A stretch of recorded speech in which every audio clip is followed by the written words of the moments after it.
Yo, what's going on, guys? Welcome back finally to the Pro Nationals. Cannot believe it's already time to do this thing once again. But yeah, here we are at round one, Fox Raceway. And this is the first qualifying session of the day. If you guys tuned in and were paying attention, you'd obviously know that my day did not go very well. Obviously not the result or the riding that I wanted. I was just not stoked or proud of my riding at all. And there's really no excuse for it other than I just haven't done this in a long time. My last race was back in early July of last year. The Millville Pro National was where I finally did my shoulder in enough that I decided to call the season quits, get shoulder reconstructive surgery, and undergo that long recovery process. And that ended my season early. And as crazy as it is, time flew by, and that was over 11 months ago. So definitely the longest I've ever gone without racing a Pro National. And, you know, it obviously showed. The day that I got back riding after my shoulder surgery in December, I crashed and unofficially broke my wrist, which set me back another like 2 months. So it's definitely been a long journey back from all that. The last couple weeks have been really, really great on this new gas of just loving the bike. And I think I got a little bit ahead of myself for that reason and put some pretty high expectations on myself and kind of jumped back into the Pro Nationals probably quite a bit before I was ready. But like I keep saying, I don't know how many more years I'm gonna be doing this stuff. And if this is my last year, I didn't want to miss out on some race time and just coming out to California and doing this thing. So packed up the van, headed out to California. And the result at round one wasn't quite good enough, which is always a bummer, but kind of taking a step back and putting everything into perspective, I don't really think I could have expected too much from myself, especially considering how insanely gnarly this field is this year. I hate watching the motos from the fence, obviously, but it did open my eyes seeing some of the big name two-digit guys literally battling their hearts out just to score a point or two. It's not going to be an easy year, even if I was fully healthy and coming into this thing prepared. So it's just going to take a couple rounds for me to get back in the swing of things and get back to where I know I can be. But that being said, watching this chest cam footage, it definitely does not impress me at all, and I know that I didn't ride nearly as good as I could. It's just been a long time since I rode a track of this caliber with this many fast guys and with a national prep. So we're going to be all right in due time. We got Hangtown this weekend, and then we're headed back to the East Coast that I like a lot more, and I think that's when, you know, the results will start to come around. So I'm not freaking out too bad yet, but definitely you guys have earned the right to roast me in this first video. So by all means, drop a comment. Tell me how bad I suck. Trust me, I already know. But regardless, here is the first qualifying session from Fox Raceway. I'll show you guys my first hot lap, if you can even call it a hot lap. It's more like a hot mess lap. And then I'll check back in after and just kind of do the standard commentary for you guys. So enjoy my first flying lap. It's not very impressive, but enjoy it regardless.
yeah, that was pretty painful to watch, huh? Just nothing smooth about that.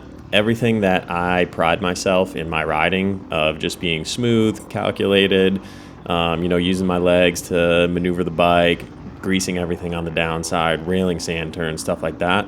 None of that was going on in that lap. So pretty embarrassing just all around. I will say it is rather tough, especially at Fox Raceway. Like, let's say you go to Millville every year, you kind of remember the layout from the year before, and you can kind of remember how fast to hit the jumps and what corners are coming up. Fox Raceway, being that it's kind of just in this big dirt field, they change everything up a lot year to year, so you can't use a whole lot of your knowledge base from the year previous in order to remember where you're going and all that. And then compounding on top of that, it's in most of these guys' backyard. So for the last 3 weeks since Supercross ended, these guys have been burning laps in. So like the first lap, they're getting upside down whips over these big jumps, and I'm still learning how fast to go to even jump them. So obviously a little tough. It's been a long time since I rode a track that was national prep. And I always struggle in the first session. It's either got to be like a full monsoon mud race or nice and tacky for me to feel comfortable. When it's kind of in this in-between, like slimy, but you can still go full speed type of thing, I just don't really trust my wheels enough. Probably because back home, I mostly just ride sand. There's not a lot of sloppy clay that I get to ride. So I always know Cali's going to be a little bit of a culture shock for me. However, I wasn't expecting to be this uncomfortable. My next 2 flying laps are a lot better, but there's still nothing to write home about. But instead of just talking about how crappy that lap was, I'm just going to fast forward to flying lap number 2. So enjoy number 2.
right, so that lap, I think we can all agree, was quite a bit better, but still a ton of mistakes. And then obviously in that last section, I jumped off the side of that big triple. You just can't tell on camera, but it is so slippery and slimy, especially up the faces and stuff, and I just feel so uncomfortable in these conditions. And I mean, watching this footage and then going back and watching any of my videos from like a practice day, I look just so slow, and I don't even know what I'm doing out there, but it's just the conditions of the track. In a perfect world, I'd go somewhere that was gnarlier than the local tracks that I have, but just financially, it's just not possible unless you have some huge money backing you. Trying to do the most with what I've got here, but I feel like I'm at least learning the soil a little bit more. No one's ever going to be absolutely shredding on their very first lap on a new track, so trying not to get too bummed out about myself, and this last lap is definitely better. In hindsight, I should have put the camera on for the second session because I dropped like almost 7 seconds in the second session when the track tacked up a little bit. And that actually put me a lot closer. I think I was only 1 second out from qualifying straight into the show. So for the very first one, after all that time off with the injuries and stuff, it's really not that bad. Just got to keep reminding myself that I'm in a bit of a rebuild period here, and I'm not going to be up to fully 100 yet. But we'll show you guys the final lap, which was my best of the session, and then we'll wrap this thing up for you.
So yeah, I mean, still not too impressive, but at least it looks like I know how to ride a bike in this one. And I think each lap I got like 2 seconds faster. So I like to think that if I had another lap or two, I would have figured out quite a bit more and not been so embarrassingly slow. But like I said, we went back, regrouped, came out and dropped almost 7 seconds in the second session. You know, I need to get more reps in doing this thing and relearn how to push and go fast in these conditions. So second session was a lot better. It was very close to making it. And then the LCQ, I actually got an okay start. I think I was about 12th coming into the first turn. Made a bunch of passes on the first lap. I think I was probably in 6th, like halfway around the first lap. And then somebody just blew a turnout in front of me and kind of came to a stop, and I tagged their rear wheel and went down. And as soon as you hit the dirt in the LCQ, that's pretty much game over. But I figured I was already here. I might as well charge for the 4 laps and at least get a little bit of conditioning and practice in. Passed a lot of people, but ultimately, you know, did not make the show. So we'll regroup, head into Hangtown with a better perspective and with a little more experience under our belt, and hopefully it goes a lot better. But I am better than this, and I know I'll be better in the future. It's just going to take a little time. Yeah, hopefully you guys enjoyed this video, and we will catch you in the next one. Later, guys. I don't know why I suck so bad.